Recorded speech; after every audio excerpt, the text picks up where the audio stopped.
Boa tarde a todas e todos. Nós tivemos um pequeno probleminha técnico aqui para iniciar, mas já foi resolvido. Nós pedimos desculpas a vocês. Então, nós vamos começar agora a apresentação da professora Thais Pascotto Andreoli. O título da palestra é Comunicação Mercadológica, Verdade ou Maquiagem. A professora Thais, ela é graduada em administração pela Universidade Estadual de Maringá, ela é mestre também em administração pela Universidade de São Paulo, e ela é doutora também em administração pela Universidade Municipal de São Caetano do Sul. E ela também tem pós-doutorado em comunicação pela Universidade de São Paulo. Então, um currículo aí bem extenso, né, e bem focado na área. E, atualmente, a professora Thais, ela leciona na Universidade Federal de São Paulo, a Unifesp. E ela tem como linha de pesquisa os temas de marketing, como neuromarketing e comportamento consumidor. Bom, professora, então a senhora fique à vontade para iniciar a sua palestra. Aí, ao final, nós faremos os comentários, as perguntas. Qualquer comentário que vocês tiverem, pode colocar aí no chat. Qualquer pergunta também. Aí, no final, eu comento e encaminho as perguntas. Ok? Então, pode ficar à vontade aí, professora. Olá, pessoal. Boa tarde a todos. Antes de mais nada, agradecer a oportunidade, agradecer a presença do professor Gilmar, que está aqui nos mediando, agradecer a presença de todos vocês.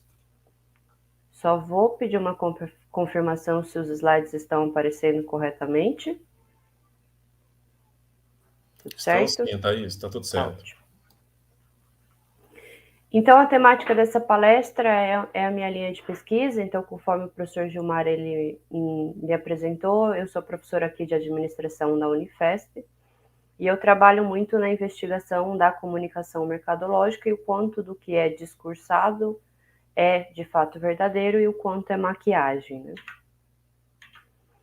Então, a gente percebe uma movimentação em termos da sociedade que, principalmente depois da década de 60, a gente tem aí repercutindo diversas problemáticas vinculadas à atuação organizacional. E isso acontece tanto em relação a uma certa crise ambiental, com essas diversas problemáticas que surgem, quanto em relação a também problemas sociais. E aí esses questionamentos, eles acontecem em meio à sociedade, mas também acabam sendo permeados aqui no nosso âmbito organizacional e especificamente no âmbito mercadológico. Então, supostamente, a sociedade, ficando mais preocupada, também passa a demandar novas questões, tanto de nível social quanto ambiental. Como decorrência dessa movimentação, a gente tem o surgimento de diversos temas que, inclusive, vêm sendo tratados aqui no nosso evento CASE, né? Então, a gente tem termos como responsabilização organizacional, responsabilidade social corporativa ou empresarial, desenvolvimento sustentável e sustentabilidade. Mais recentemente, a gente usa muito a expressão ESG, e no âmbito mercadológico especificamente, pós-década de 70, a gente tem aí os termos de marketing societal e marketing verde. Mais específico ainda, em relação à nossa propaganda, a gente tem direcionamentos bastante direcionados para públicos em questão. Então, a gente tem, por exemplo, o Femvertising, que é a propaganda direcionada ao público feminino, e o Outvertising, que é a propaganda direcionada ao público LGBTQIA+.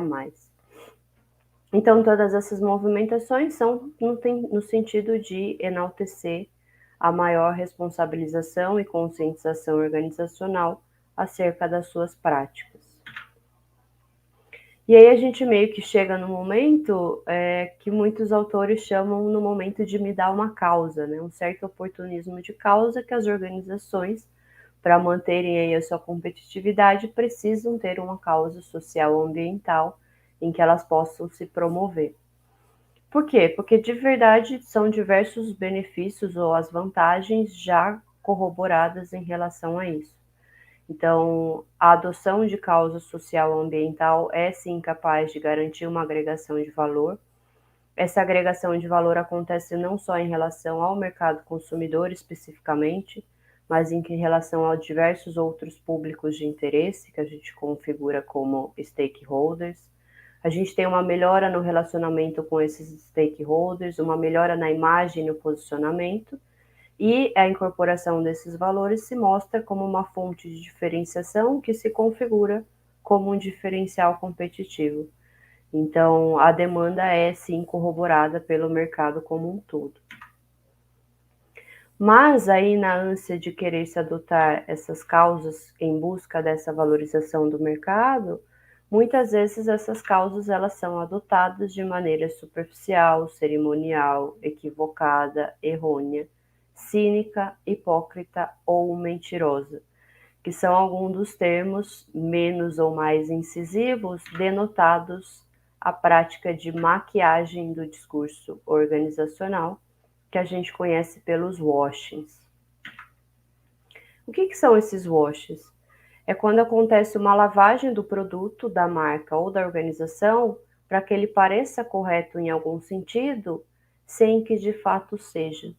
Então, a gente pode dizer que existe um washing quando existe uma divergência, é encontrada uma divergência entre o que é discursado, o que é divulgado pela organização e o que é de fato verificado na sua prática, na sua realidade.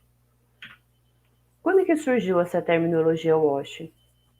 A primeira vez que a gente tem uma expressão do washing foi com o whitewashing, então seria uma lavagem branca, lá na década de 90, que surgiu aí com o intuito de lavagem de reputação, no sentido de esconder os equívocos ou erros de uma organização ou de uma pessoa, lavando a imagem desta pessoa ou organização. Então já surge nessa ideia de ou lavagem ou de maquiagem para esconder eventuais erros e manter uma reputação limpa. Uma outra forma de entender esse termo se refere àquela prática de pintura de menor custo, que é quando a gente utiliza o óxido de cálcio, que é o cal, e tenta pintar uma superfície.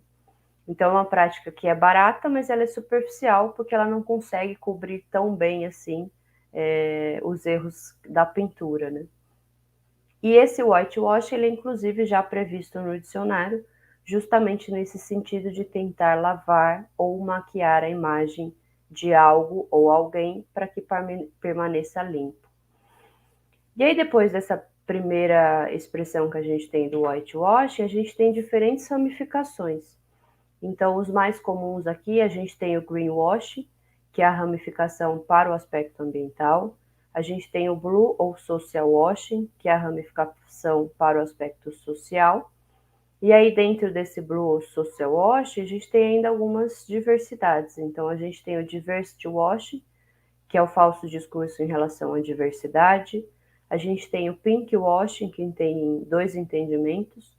Um é para o falso apoio à causa de câncer de mama e outro é para o falso apoio à causa LGBTQIA+.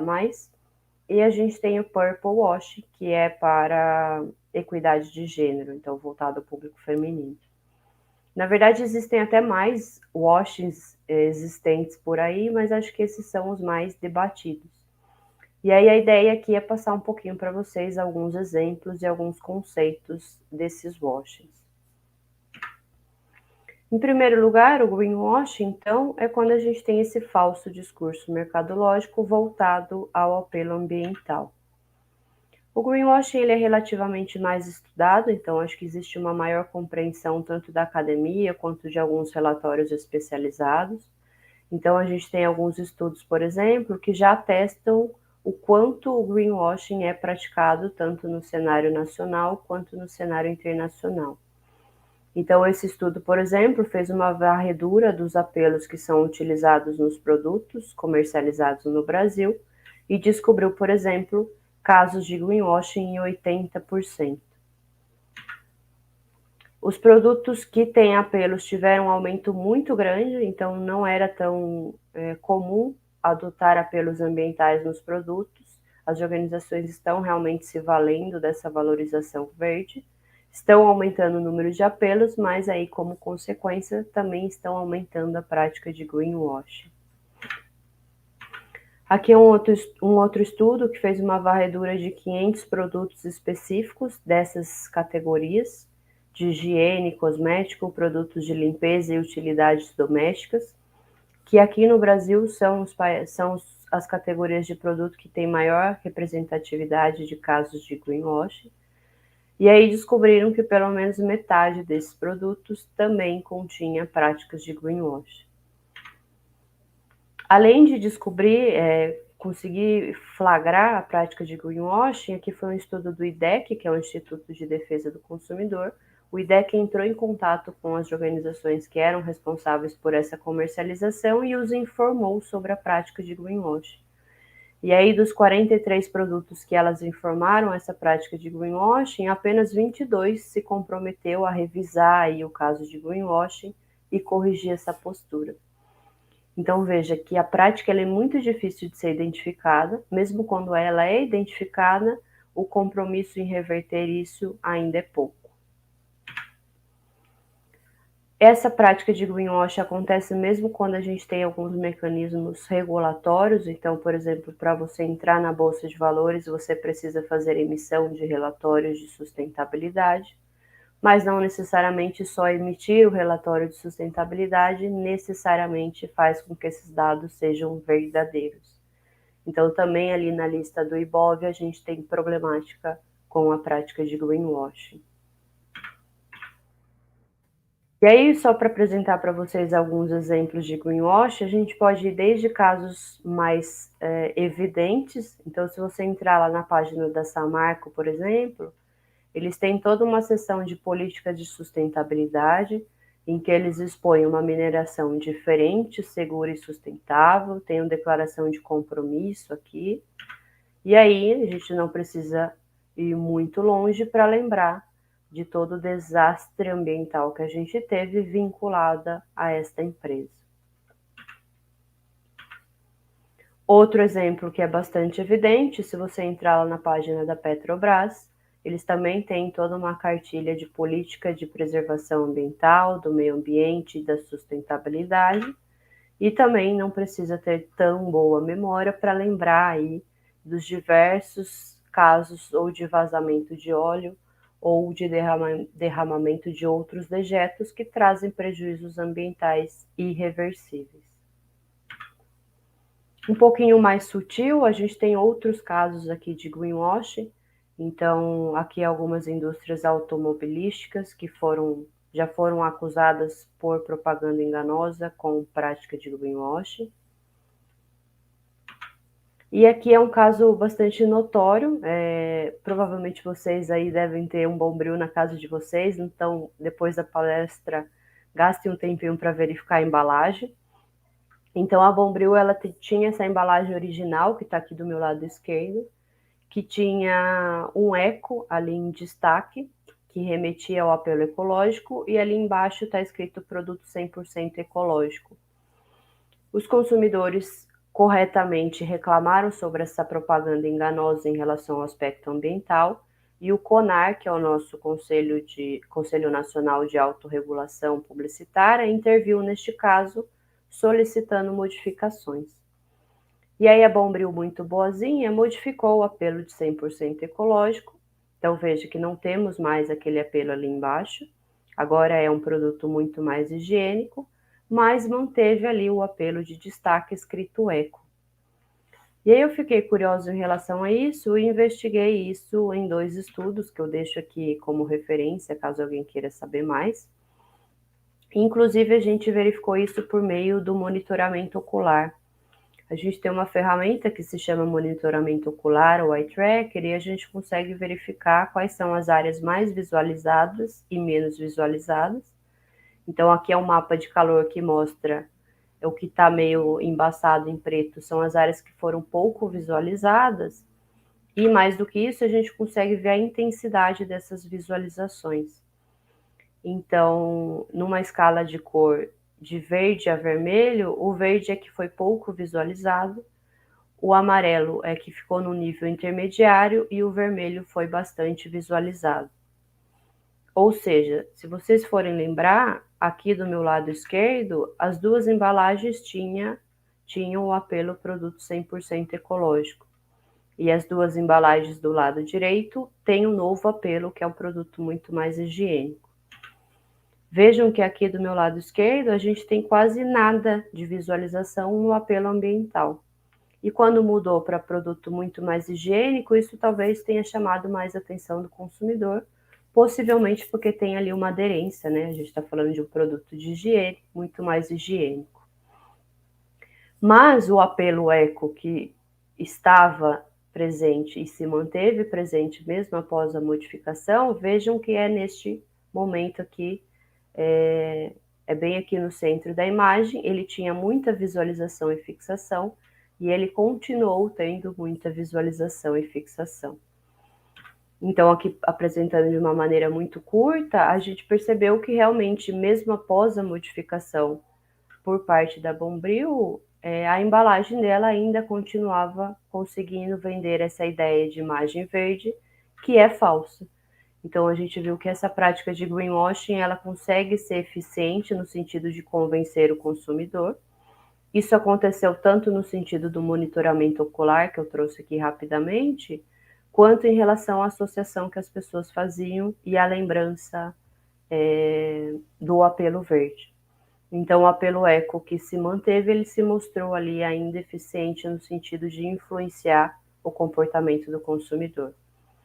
Então, mesmo num caso bem raro de intervenção aí do CONAR, essa atuação ainda se mostrou bastante incipiente. Um segundo caso de washing que a gente tem, que acho que é o segundo mais falado na academia, é o blue washing ou social washing. Ele é muito relacionado ao greenwashing, então a própria denominação de blue washing vem dessa brincadeira com o green, né? E muitas vezes acontece de maneira conjunta. Então a gente tem, por exemplo, na indústria da moda, muitos casos conjuntos de prática de greenwashing e de blue washing. Aqui alguns casos deflagrados de blue washing também. No período da pandemia, a gente teve muita movimentação em termos de conscientização das organizações, de discursos de conscientização das organizações para o mercado, mas aí quando a gente ia investigar mais essas organizações, na verdade elas comercializavam produtos que inclusive traziam tanto prejuízo à saúde quanto a doença que a gente estava se tratando em questão. Então, quando a organização ela adota uma causa de, por exemplo, melhora na saúde do indivíduo, mas ela comercializa produtos que não necessariamente corroboram com isso, a gente pode enquadrar aqui como um caso de blue ou social washing. Um exemplo que ficou bastante famoso recentemente foi o da Nestlé. Então, se você entrar lá na página da Nestlé, também tem uma página bem bonitinha que expõe todos os benefícios e os valores dela. E aí ela fala aqui da qualidade de vida dos seus consumidores, preocupação com a saúde.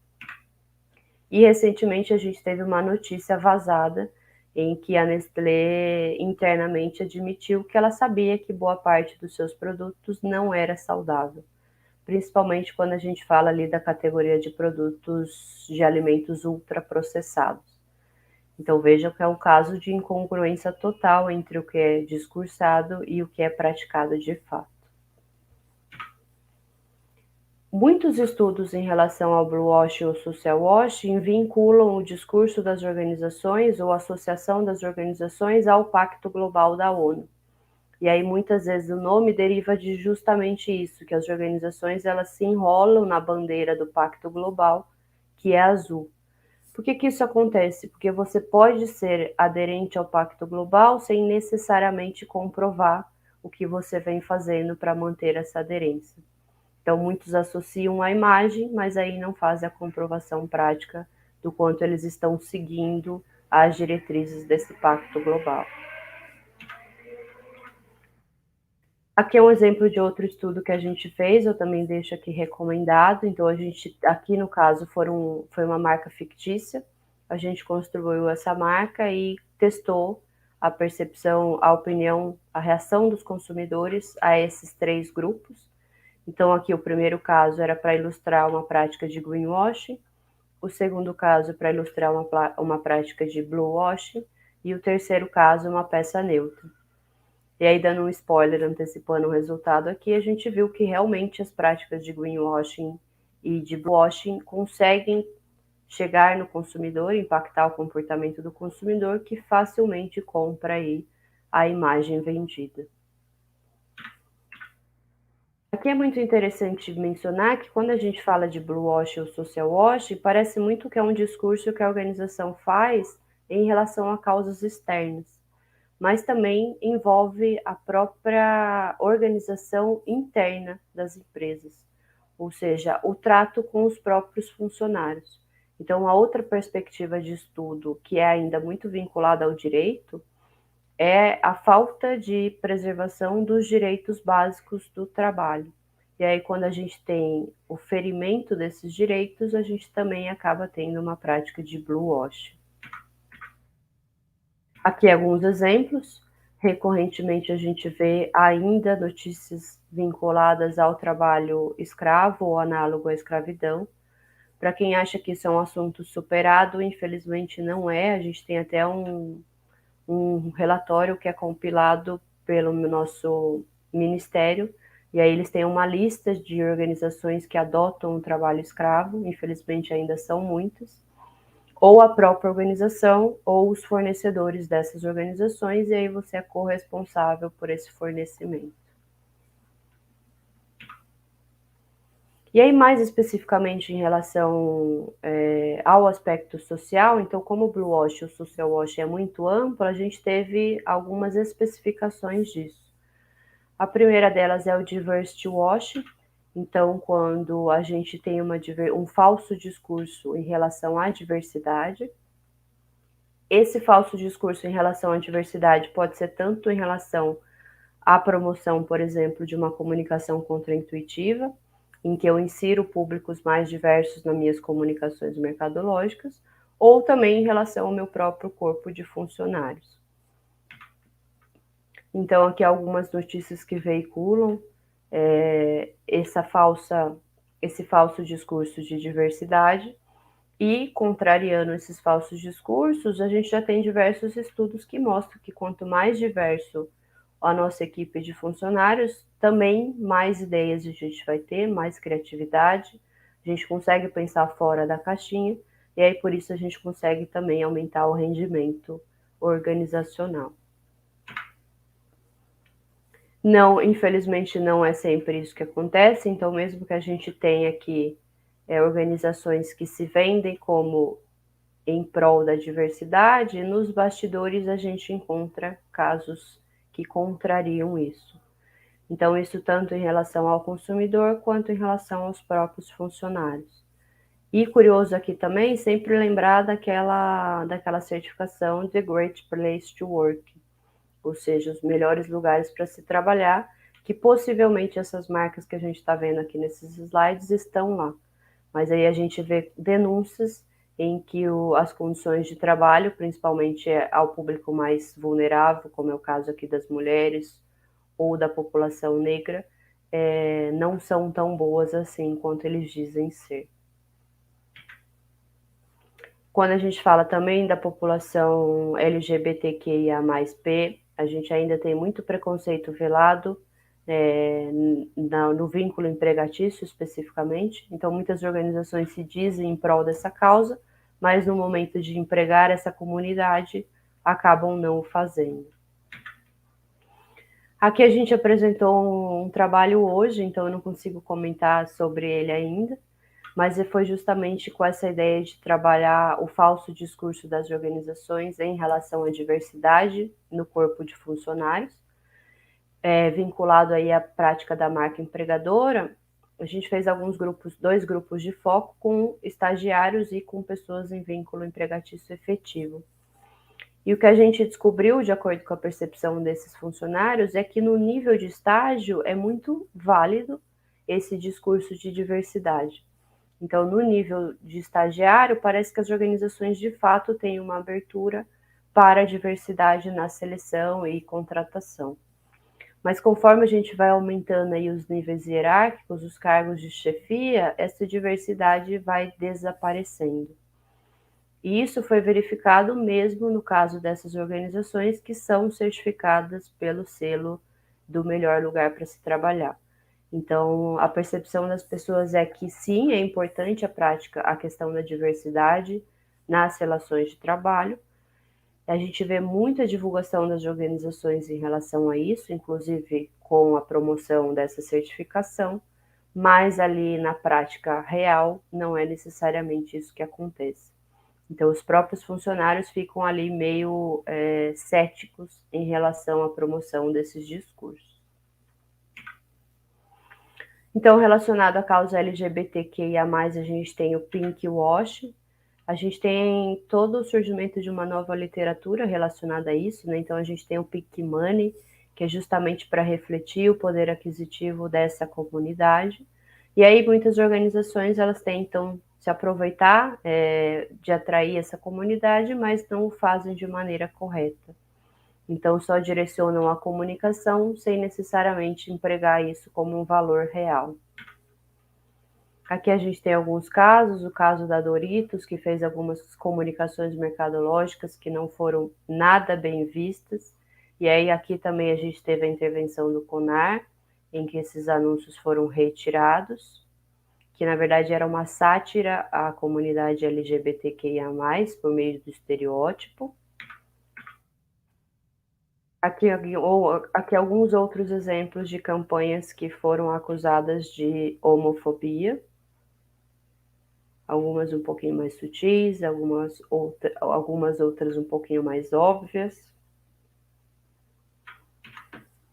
E aqui acho que o grande caso que a gente tem no contexto nacional é a empresa Van, que notoriamente o sócio fundador da Van, ele é apoiador do presidente, então ele tem claro apoio ao Bolsonaro e também aos valores tradicionais da família brasileira. Inclusive, ele já teve falas notórias em relação a isso e também decidiu retirar algumas das suas propagandas quando haviam cenas televisivas com essa pauta. Então, veja que a gente tem um discurso, uma prática que é totalmente homofóbica, pelo menos em relação ao sócio fundador, e quando a gente vai lá na lista de certificação do Great Place to Work, a Van se promove aí como uma das melhores empresas para se trabalhar, principalmente ressaltando a questão da diversidade e do combate da discriminação. Então, como isso será possível, né? E aí a gente ficou curiosos em relação a esse caso específico, então a gente também apresentou esse trabalho hoje aqui no evento, justamente tentando entender como que é a reação dos consumidores à prática de pink wash. A gente pegou como exemplo justamente a propaganda da Havan, e aí a gente fez 2 experimentos. O primeiro junto a um público geral e o segundo junto a um público específico da comunidade LGBTQIA+. Apesar desses 2 experimentos, e mesmo com pessoas que supostamente são mais aderentes a isso, né, que é a própria comunidade, mesmo assim a gente atestou aí uma capacidade de influência da prática de pink wash no comportamento do consumidor, que o consumidor de fato não consegue distinguir tão bem e aí acaba comprando facilmente a imagem que é vendida. E aí acho que é o nosso último exemplo aqui, o purple washing, é direcionado ao público feminino, promovendo uma equidade de gênero. A gente já sabe que tradicionalmente as comunicações mercadológicas elas eram bastante machistas, principalmente de alguns setores específicos, né? Então a categoria de bebida alcoólica, cerveja principalmente, teve que refletir muito e está se reposicionando em relação a isso. Mas aqui alguns exemplos de comunicações mercadológicas da época.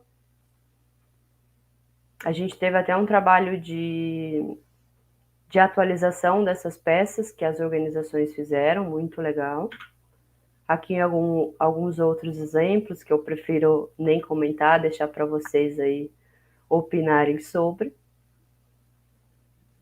Aqui são exemplos mais antigos, mas esse erro ainda acontece. Então, recentemente, a gente teve o caso da Skol, ela tentou fazer uma brincadeira com a comunicação mercadológica no carnaval, falando para as pessoas, principalmente as mulheres, esquecerem o não em casa.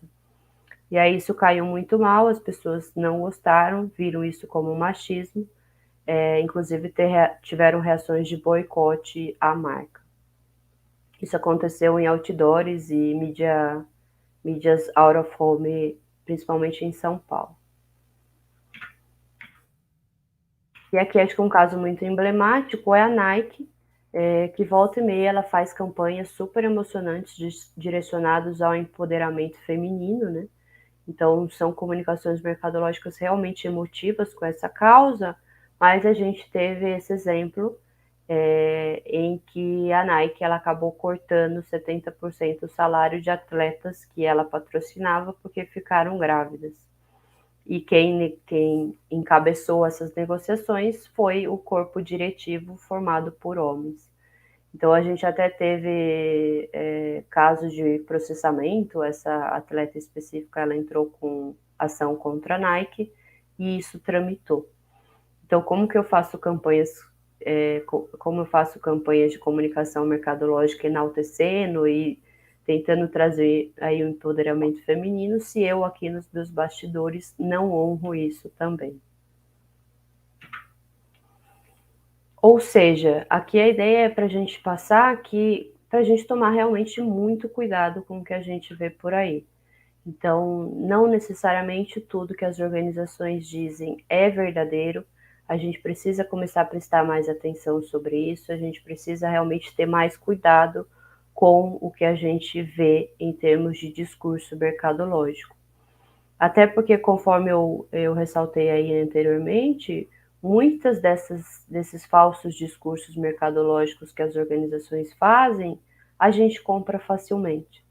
Então, de maneira geral, a gente ainda é bastante acrítico em termos de comportamento do consumidor, e aí a gente acaba comprando facilmente a imagem que é falsamente passada para a gente.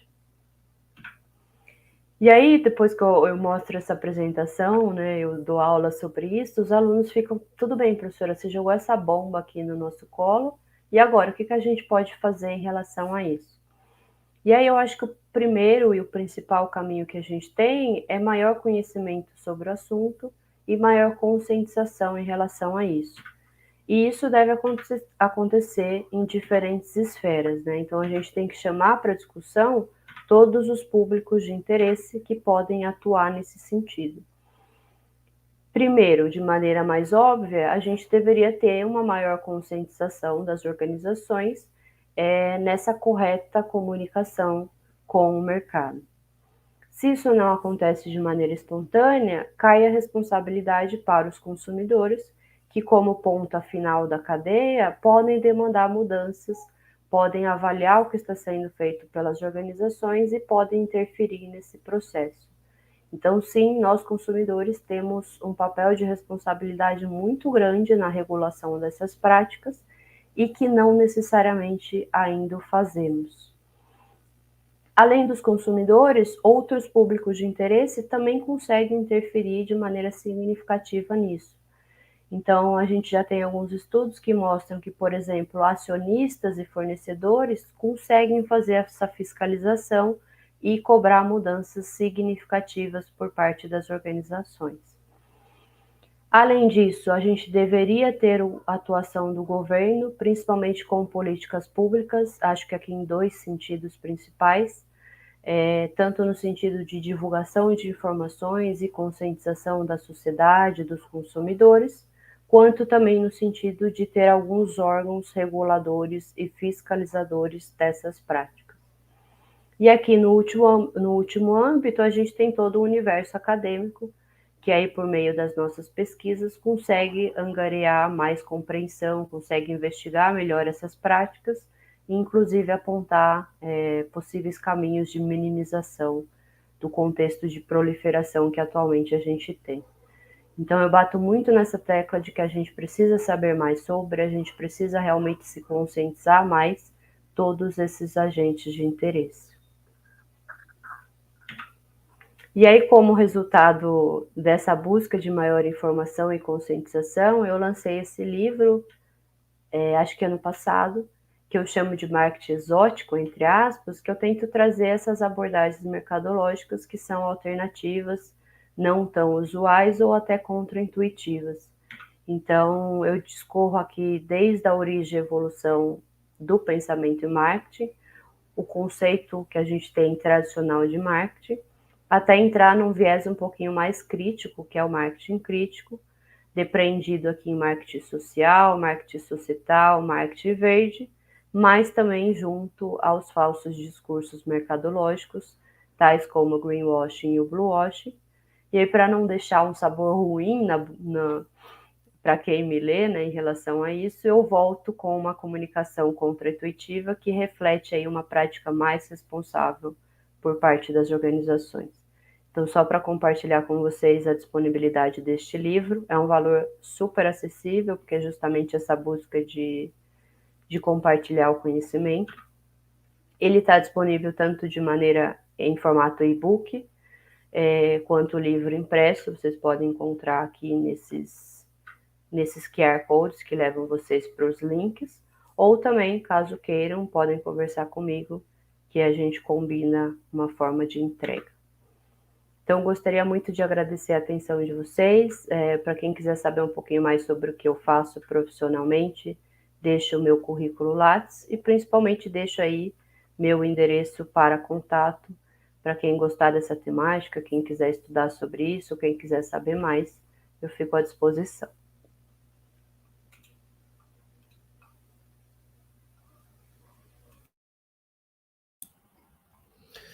Bom, professora Thais, muito obrigado aí pela palestra, né? Um tema extremamente instigante, né? Que está presente na nossa vida e serve como que um alerta, né? É um tema que, desde muito tempo, assim, ele está sempre sendo revisitado, mas as organizações continuam, né, praticando a propaganda enganosa, né?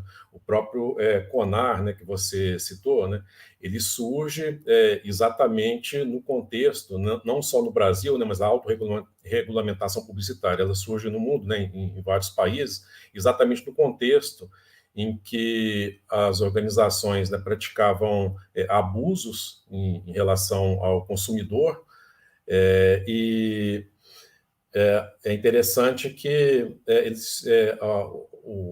o sentido, né, da autorregulamentação é que em vários países começou a ser discutida a questão de leis mais rigorosas em cima da publicidade, e o próprio setor, tanto de agências de publicidade, veículos de comunicação e empresas anunciantes, temendo que estas leis, se elas fossem promulgadas pelo Estado, isso poderia ser prejudicial, né, à atividade, né, dificultar a atividade publicitária, isso traria prejuízo para os veículos de comunicação, né, para os próprios anunciantes. Então, as próprias empresas do setor, né, tanto anunciantes, veículos de comunicação e agências de publicidade, elas se organizaram e criaram os órgãos de autorregulamentação publicitária, né? Muitas vezes funciona, né? A gente viu o caso do Bombril, né, que eles obrigaram, não quer obrigar, né, porque na autorregulamentação ela não tem força de lei, né? Mais uma questão, né, de a organização ficar bem, né, perante as outras organizações ali do setor, né, mas não tem força de lei. Mas muitas coisas extremamente graves, né, que essas organizações praticam, esses órgãos de regulamentação eles não conseguem filtrar, né? A própria questão do washing, né, não é uma prática recente, né? A gente sabe, nos anos 60, a própria indústria do cigarro bancou pesquisas que tentariam provar, né, que o cigarro ele não faria bem, não faria mal para a saúde, né? Então eu não sei, né, se você fez algum estudo, né? Você conhece alguma coisa assim na linha da teoria institucional? Porque eu vejo o seu tema assim muito a teoria institucional, assim, ela conseguiria explicar, né, muitas coisas a respeito de por que isso acontece, né? Primeiro que a teoria institucional trabalha com os processos de institucionalização, né? Então, como é que se dá isso, né? Então, são práticas, formas organizacionais, né, estruturas sociais, enfim, que vão se institucionalizar e fazer parte da nossa vida. Né? E as organizações, elas são instituições, elas precisam se institucionalizar. E para institucionalizar, essa estrutura precisa de gozar de uma legitimação, ou seja, elas precisam ser aceitas como desejáveis, corretas pela sociedade. Uma das forças, né, que levam à institucionalização são os mecanismos de isomorfismo. Então, por exemplo, isomorfismo coercitivo, né? Quando você citou, né, que algumas empresas, por exemplo, eu vou comprar, né, uma grande indústria, né, uma marca, né, muito famosa, ela só vai comprar, né, insumos de empresas, né, que têm aqueles certificados, né, de empresa socialmente responsável e tudo. E a gente sabe que por trás daqueles certificados ali muita coisa assim, simbólica, né, que muitas vezes de prática mesmo não tem nada. E também esse zoomorfismo mimético, né, que são a questão dos modismos. É interessante, eu fiz uma pesquisa um tempo atrás e publiquei nos anais da ANPAD, comparando as publicidades de banco, anúncios impressos, né, de banco, anúncios institucionais, não comerciais, final dos anos 80, transição ali do governo Sarney para o governo Collor, e depois, já no final dos anos 2000, 2007, 2008, 2009. E é interessante que por meio desses anúncios, a gente via assim, o quanto que eles refletiam a realidade social da época. Né? Então, enquanto no final do governo Sarney, início do governo Collor, era aquela questão, né, da hiperinflação, de um país que precisava se industrializar, não tinha muito ainda esse apelo ecológico, então mostrava lá um banco, né, com um anúncio, a foto, né, era uma empresa, uma indústria, né, soltando aquele canudão de fumaça pela chaminé e falando, o banco que apoia a produção e tudo. E depois de quase 20 anos, né, a gente foi observar a campanha publicitária desse mesmo banco, né, a foto é um broto, né, de uma plantinha nascendo, né, nem parecia anúncio de banco. Né, então, já como que, meio que incorporando, né, porque a gente comparar final dos anos 80, já depois final dos anos 2000, essa questão ecológica, né, esse apelo estava muito mais presente, muito mais institucionalizado na sociedade. Então, essa questão, né, agora, né, dessa questão do washing, você acha que isso é uma questão assim, de um modismo que está refletindo essa preocupação da sociedade com o politicamente correto? Então, né, tudo tem que ser politicamente correto. Então, às vezes, as pessoas incorporam isso, mas de maneira superficial. Não as pessoas, né, mas a sociedade de uma maneira geral, incluindo todas as organizações, instituições que fazem parte dessa sociedade. Seria, em função desse modismo, que agora está na moda ser politicamente correto, isso seria um reflexo disto? Eu acho que esse oportunismo de causa, ele está muito ligado a esse discurso de legitimação. Então é meio que, todas as organizações estão fazendo isso e eu vou ficar de fora. Então eu prefiro ver mais como um despreparo das organizações do que realmente como uma intenção irresponsável e mentirosa por parte delas, como alguns autores colocam. E aí eu acho que a gente vê que existe realmente uma agregação de valor quando a gente trabalha com causas sociais e ambientais e as organizações querem se aproveitar disso. E aí elas escolhem um caminho que não necessariamente é tão correto assim. Porque quando a gente fala dessas mudanças do marketing societal, do marketing verde, elas demandam realmente uma adaptação que é custosa, que demanda esforço, que vai pedir aí bastante investimento financeiro, vou ter que trabalhar com todo o engajamento dos meus funcionários. Então, eu brinco que as organizações, em vez de elas mexerem em todo o composto mercadológico, elas mexem só ali na variável do P promocional, né? Então, eu adapto minha comunicação mercadológica e esqueço de adaptar os outros P's para ser tudo ecologicamente correto ou socialmente correto. Então, eu vejo muito como um discurso de legitimação para as organizações não ficarem de fora dessa nova valorização. Inclusive, saiu um relatório que eu comentei com os alunos essa semana, que tenta mapear como que as comunicações mercadológicas estão acontecendo. Então, a quantidade de vezes que o SG foi mencionado, principalmente pelo aspecto ambiental ali do E, e aí eles conseguiram varrer mais de 400 marcas que estão trabalhando com SG nas comunicações mercadológicas. E a primeira marca aí em quantidade de menções do SG foi a Vale, que é justamente da Samarco, que respondia, se eu não me engano, por quase 15% de todas as menções que aconteceram no ano. Obrigado. Só reforçando, né, para quem está nos assistindo, se alguém quiser fazer alguma pergunta ou algum comentário, é só digitar aí nos comentários, tá, do YouTube, que eu repasso o comentário ou a, a pergunta para a professora Thais. Né? A Caroline Baron Leite, né, parabeniza, né, pela apresentação, deve ser da sua instituição, né, da Unifesp. José Helene de Souza Cárdenas também, dizendo que excelente palestra. Nicássia Feliciana, também te parabenizando. Né? Então, realmente o tema é um apelo muito, muito forte. Né? Nessa questão, né, do washing, você citou, né, a questão, né, o greenwashing, né, o pinkwashing, o bluewashing. Eu estava pensando aqui, né, eu não sei como seria em inglês, né, mas o polity washing, né, alguma coisa assim, né, referente ao político. Você acha que isso eu imagino que deve ter começado aí, né? Porque sempre foi o falso discurso, né, do político, né? Acho que sempre foi aí. Mas como é que você vê essa questão, né, do político, não só em períodos eleitorais, mas durante o exercício de um mandato? Como é que você percebe que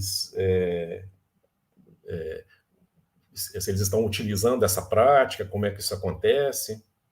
Ah, tem muito wash, né? Eu acho que o emprego do marketing público ou marketing político é o único momento ali que todo o nosso conhecimento de marketing parece que não é aplicado, né?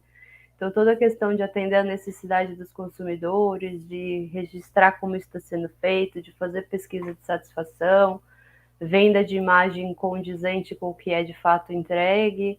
Acho que essa parte foi esquecida no marketing político. Mas teve um comentário muito curioso que a gente tem uma intérprete lá na Unifesp, e aí ela, quando eu estava falando do Washings, ela falou da causa do público surdo, da comunidade surda, que a mulher do presidente atual, ela levantou muito essa causa, essa bandeira, e aí durante o governo, segundo ela, o que a gente tem são diversos retrocessos em relação a isso, né? Corte de verbos e até minando alguns direitos que já eram conquistados. E aí ela falou que a comunidade surda, ela compra também muito essa ideia da causa correta. Então, muitos são apoiadores desse governo, devido principalmente à figura da mulher do presidente, que levantou essa bandeira, e não tem tanto conhecimento da prática de fato. Então, aqui é um caso de washing, que acho que não tem previsto um termo, né? Talvez surja, mas a gente tem diferentes ramificações de washing. Além dos que eu trouxe aqui, tem o black washing, que é relacionado à comunidade, à população de diferenças raciais, né? A gente tem o organic washing, que é direcionado ao produto orgânico, que na verdade é um derivado ali de greenwashing, que eu me lembro esses termos. Mas volta e meia surgem aí uns novos termos para conseguir abarcar o que está acontecendo no meio organizacional. Né? Sim, né? Como eu disse, é uma coisa que está já incorporado, né, pela sociedade já há muitos anos, né? Talvez isso não seja nem produto do capitalismo, mas alguma coisa que o capitalismo acabou se apropriando por causa dessa necessidade, né, de buscar legitimação. Eu sempre, quando eu vou lecionar disciplinas, né, nessa área de comunicação corporativa, sempre eu pergunto aos alunos, né, primeiro, qual que seria o objetivo da organização no ambiente, né? Então, muitos falam, é o lucro. Eu falo, mas tem organização que não visa o lucro, né? Uma organização pública, por exemplo, uma organização social, né? E a gente vai discutindo até, vou direcionando, né, até chegar à conclusão que o que a organização ela visa mesmo é a sobrevivência no ambiente no longo prazo. Né? Então, às vezes, a própria organização que visa o lucro, ela abre mão desse lucro, de parte desse lucro, para se legitimar a questão da responsabilidade social corporativa, né? Porque, igual você mencionou, ali envolve investimentos, né? É um recurso que poderia estar sendo distribuído para o acionista, né, mas a organização ela vai patrocinar projetos então, assim, do ponto de vista do capitalismo, seria um contrassenso, né? Você, em vez de remunerar o capitalista, né, você vai investir isso em responsabilidade social corporativa. Mas o que está por trás disso? É exatamente a necessidade de legitimação, né? E muitas vezes esses programas, um outro estudo que eu fiz, pegando uma publicação que era o guia da Exame, né, guia de boas práticas corporativas da revista Exame, era um anuário, e pegando os projetos de responsabilidade social corporativa que tinham sido premiados, né, não peguei uns 100 projetos por aí, e fazendo uma análise deles e comparando com atividades da organização. Então, a maioria eram projetos que ou estão têm uma congruência com a atividade da organização, por exemplo, siderúrgica apoiava mais projetos da área ambiental, né? Ou então empresas de telecomunicações, coisas que dão visibilidade, por exemplo, coisas voltadas para criança, para educação, né, porque é uma coisa que dá visibilidade à sociedade, sempre vê isso com bons olhos, né? E todo aquele discurso, né, que a responsabilidade social corporativa ela existe porque o Estado não dá conta, né, de resolver todos os problemas, então precisa das organizações, né, ajudar e tudo. Esse discurso vai por água abaixo, porque quando você pega problemas graves que o Estado não conseguiu solucionar, por exemplo, a questão carcerária, né, no Brasil, eu não achei nenhum projeto, pelo menos listados, né, nesse anuário, voltado para população carcerária. Para mulher, né, e é um dos objetivos de desenvolvimento do milênio, e a gente sabe o quanto que a desigualdade de gênero nesse país é grande, né? Para mulher eu só achei um. Para idoso, né, também só achei um, né, desses premiados, né? Então, mostra o que está por trás disso. Na verdade, é uma busca pela legitimação, né, uma ferramenta de promoção da empresa, né, já que elas buscam uma coisa que ou tem congruência com a sua prática, né, meio para lavar, né, a sua prática, igual o caso da siderúrgica, que apoia projetos ambientais, ou então para ganhar visibilidade, né, que é quando você associa a sua imagem, né, a criancinha, né, a inclusão digital, a educação, né? Então, a organização, na verdade, ela está querendo buscar isso. Nós temos uma pergunta aqui do José Lenner. Ele pergunta, né, professora, com relação a nós, consumidores, como podemos filtrar, entre aspas, a relação da publicidade exercida pelas marcas e do que realmente fazem? E como levar essa consciência para a sociedade como um todo? E ele parabeniza com um excelente trabalho. Olha, José, essa é uma pergunta recorrente quando eu faço essa apresentação e, infelizmente, eu não tenho uma resposta satisfatória. A gente tem alguns estudos que tentam mostrar aí os caminhos mais utilizados para as organizações quando elas fazem esses falsos discursos mercadológicos. O greenwashing é um tema que a gente tem mais conhecimento, então a gente tem alguns relatórios que até tentam aí identificar quais são os grandes pecados, entre aspas, do greenwashing. Então, por exemplo, quando você vê uma propaganda que tem figuras alusivas, quando utiliza a cor verde, quando coloca dizeres que, na verdade, não dizem nada, como amigo da natureza, correto, quando coloca selos de certificação que você não conhece, que são da própria organização, o próprio apelo da Bombril que a gente viu ali, eco, que remete à palavra ecológico, mas na verdade também não tem nenhuma comprovação. Então, acho que como caminho do consumidor é começar a prestar mais atenção nas coisas, nessas interações que a gente tem com as organizações, seja nas comunicações mercadológicas, nas embalagens, começar a se questionar mais sobre esses apelos e buscar conhecimento. Então, hoje, de uma certa maneira, com a facilidade das tecnologias de informação, de comunicação, a gente tem mais acesso a isso. Então, a gente tem muita movimentação por parte do consumidor. Então, vários casos que eu mostrei aqui foram denunciados no CONAR, ou no IDEC, ou no Proteste, ou no PROCON, por parte do consumidor. Então, o consumidor consegue, sim, levantar essa bandeira e consegue trazer movimentos como, por exemplo, o boicote. Então, só buscando essas informações e tentando procurar mais, um pouco mais a fundo, né, do que desses discursos mercadológicos, tentando levantar outros dados para ou corroborar ou refutar o que as organizações praticam. Mas existem outras causas que são muito mais difíceis, né? Então, por exemplo, o pinkwashing é uma prática muito recente. E aí a gente ainda tem pouca movimentação do mercado, da academia em relação a isso. Então, de uma certa maneira, a gente realmente fica mais vulnerável em relação a isso. Por isso, promover o debate, promover discussão, promover a troca de informações, para que a gente tenha realmente um pouco mais de conscientização nesse sentido. Professora, pegando um gancho aí na sua resposta aí ao José Lerner, a gente sabe, né, que é importante, né, a mobilização, né, do próprio consumidor, da sociedade, né, mas como que a gente faria isso, por exemplo, a realidade brasileira, né, em que a gente tem aí um nível de escolaridade muito baixo, e um contexto, né, de polarização e pessoas vivendo em bolhas, né, uma falsa inclusão digital, né, que pessoas às vezes têm acesso ao WhatsApp, mas fica ali recebendo aqueles grupos, né, de antivacina, né, e tudo.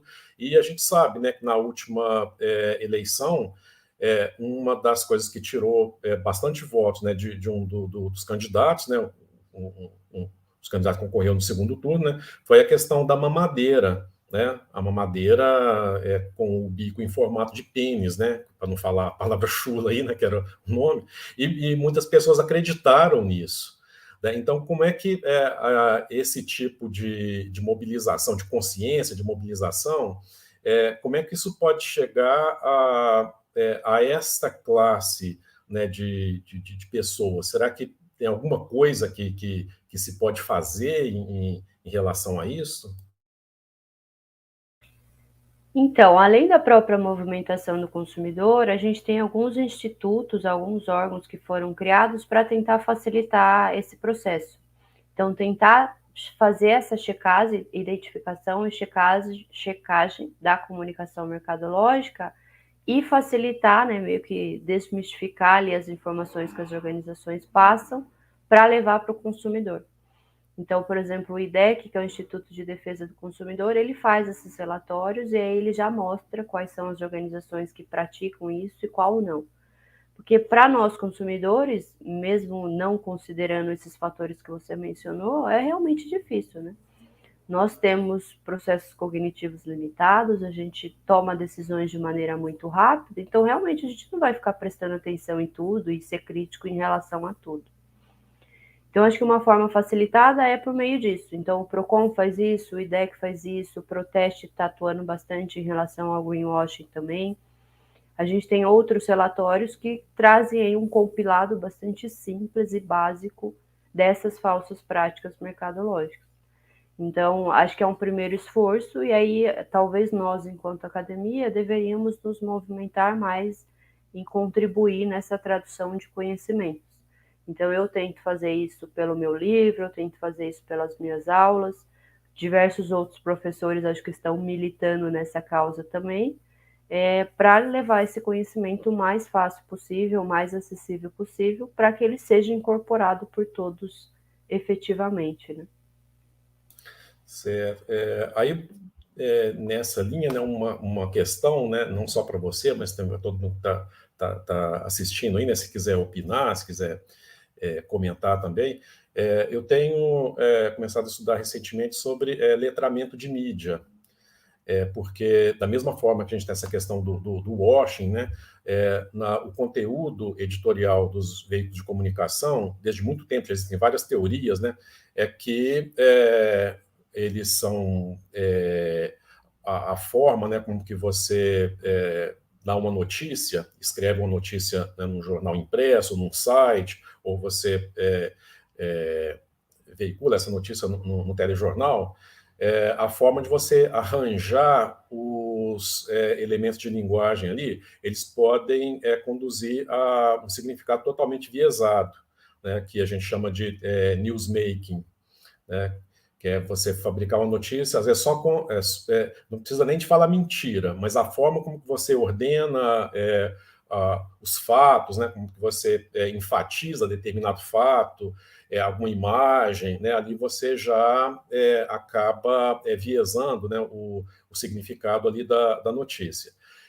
E então toda uma preocupação, né, de já que a mídia é tão presente, né, na vida das pessoas, né, uma coisa assim bem marcante, né, a maior parte do que a gente conhece sobre o mundo chega através da mídia, então a importância desse letramento de mídia, né, o que é esse letramento, né?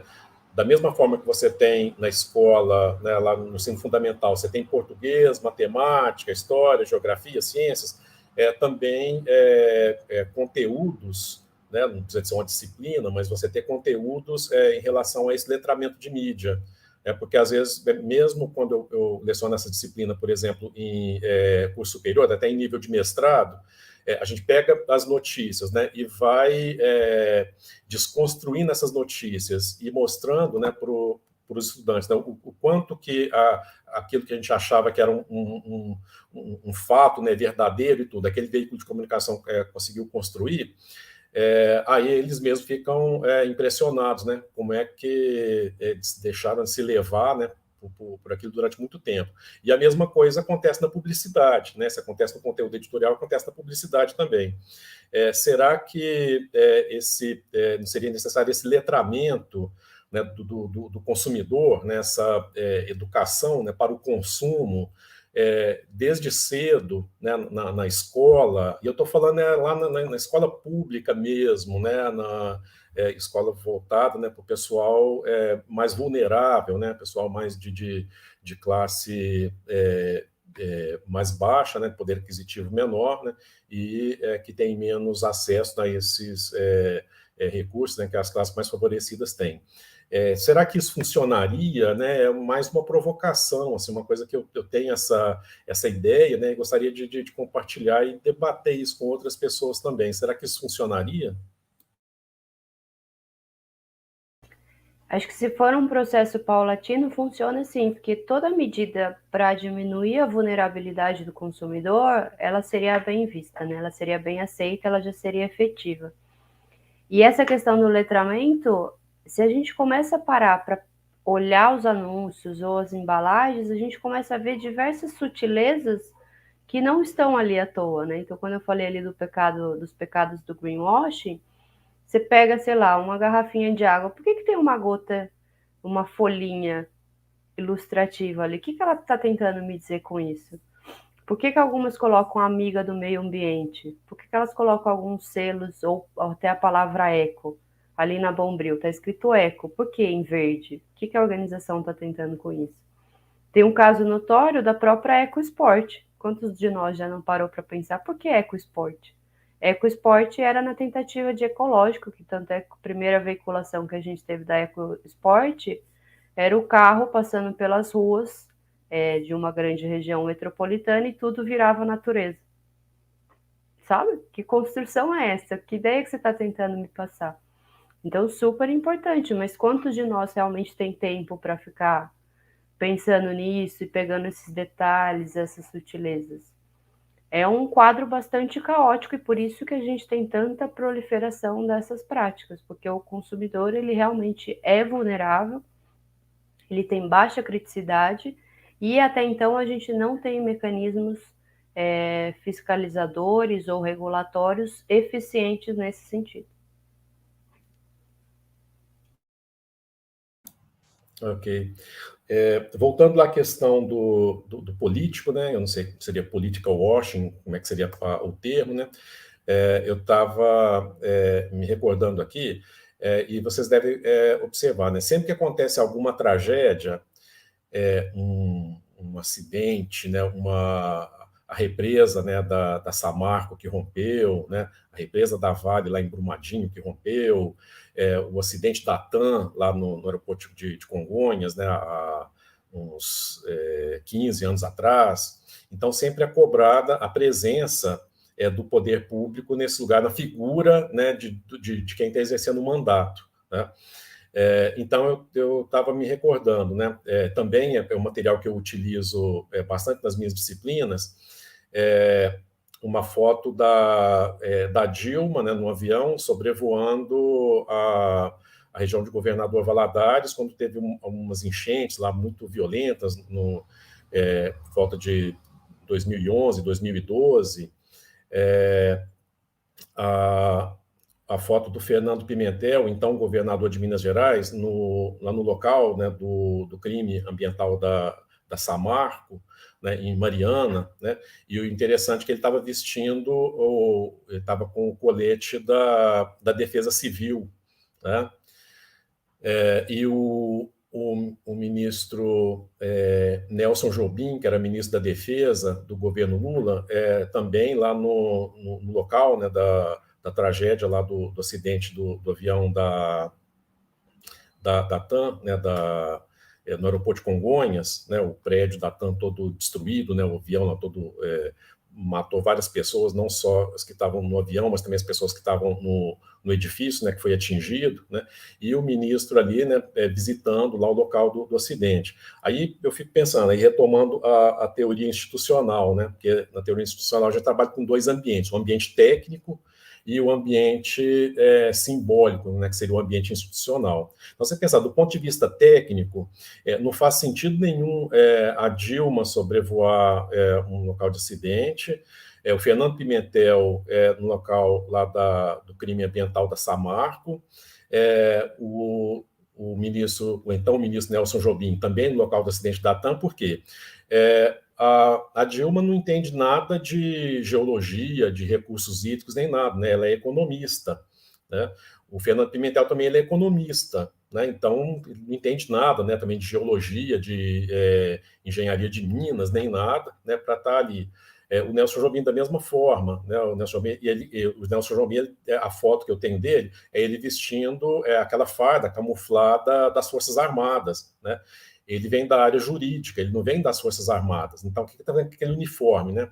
Aí, pensando, né, no caso do Pimentel, né, o colete da Defesa Civil, né? Defesa Civil é uma organização que ela tem uma legitimidade muito grande junto à sociedade, né? Então, ele se aproveitou ali, né, do recurso simbólico, né, do artefato simbólico, né, que uma organização construiu, né, com toda a sua seriedade, que é a Defesa Civil, e o Nelson Jobim com a farda das Forças Armadas, né, aquela coisa de força, né, de segurança e tudo, mas ele também não entende nada da parte de aeronáutica, né, nem nada, né, para estar ali, né, naquele local, né. E do ponto de vista técnico, é até um contrassenso, porque imagina você deslocar um político desses, né, no exercício do mandato, né, para um local assim, né, tem que toda questão de segurança, assessores, a própria mídia, né, então do ponto de vista técnico não faz sentido, não é totalmente ineficiente, né, e disfuncional, né, mas quando não vai, aí todo mundo questiona, né? Ah, cadê o presidente que não veio aqui? Cadê o prefeito, né, que não veio aqui e tudo? Aí, às vezes, a gente mesmo, né, acaba reproduzindo, né, essas situações E aí eu fico pensando, né, será que uma marca, por exemplo, que não incorporar esse discurso, né, será que as pessoas não vão cobrar, né, também? Tipo assim, essa marca ela não preocupa com o meio ambiente nem nada, né? Ou então essa marca não preocupa com a diversidade. Será que as pessoas também não estão muito mais preocupadas assim, do nível do discurso, sem parar para pensar se aquilo realmente é uma coisa que ocorre de fato? E a gente volta no oportunismo de causa, né? Então a organização ela não quer ficar fora, ela faz essas promoções de maneira equivocada, e o que a gente percebe é que essas promoções elas são efetivas. Então elas realmente conseguem cumprir o propósito aí de passar falsamente a imagem. Então a organização que tem uma intenção equivocada, ela consegue retorno, provavelmente isso retroalimenta aí para que ela permaneça fazendo. E a longo prazo, o que a gente vê é uma confusão generalizada por parte do consumidor. Então chega um momento que o consumidor ele já não sabe diferenciar o que é o correto e o que não é. E aí é meio que ele coloca toda a questão ambiental ou social em xeque. Essa coisa que você mencionou está muito relacionada ao princípio da autoridade, né, como um princípio de persuasão. E se a gente for ver as certificações que as embalagens utilizam, as comunicações, elas meio que se pautam nisso, né? Se eu coloco uma certificação ali, é como se fosse um carimbo que está atestando o que eu estou falando. E aí, infelizmente, a gente tem sim certificações que são confiáveis, a gente tem algumas certificações que são reconhecidas, porém não tão confiáveis, e aí a gente tem certificações que não existem. Assim, as organizações criaram as próprias certificações e acabam veiculando ali. Aí, de novo, fica o papel do consumidor saber distinguir isso. A gente tem, por exemplo, se eu não me engano, quase 1.000 selos verdes em atuação no Brasil. Quanto de nós realmente conhece esses selos verdes? Eu mesmo que trabalho com isso, acho que consigo reconhecer uns 20. Mas é muito difícil, é muita coisa. Ok. Bom, nós não temos mais nenhuma pergunta, nenhum comentário. Thaís, você gostaria de encerrar com alguma mensagem, alguma fala de encerramento?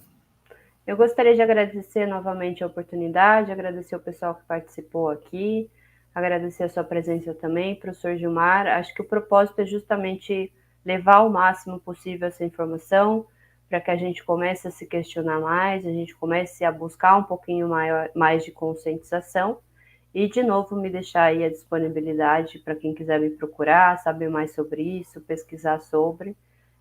Estamos aí para tentar minimizar um pouquinho desse quadro caótico que a gente tem de proliferação desses falsos discursos mercadológicos. Ok, obrigado, professora Thais, obrigado a todos que acompanharam a palestra. O tema realmente é muito importante. A função do CASE, né, enquanto evento científico, é exatamente a disseminação do conhecimento, e conhecimento dessa natureza, né, muito importante, né, que desperta esse espírito crítico aí nas pessoas. Então, nós agradecemos, professora, a sua participação, né, e meus parabéns, né, por estar conduzindo essa linha de pesquisa e publicando, né, parabéns pelo livro também. Então, fica aqui o nosso convite, né, para as próximas edições do CASE e a gente contar com a sua participação, dos seus orientandos, dos seus colegas, tá bom? Com certeza, gente. Muito obrigada e até a próxima. A gente agradece.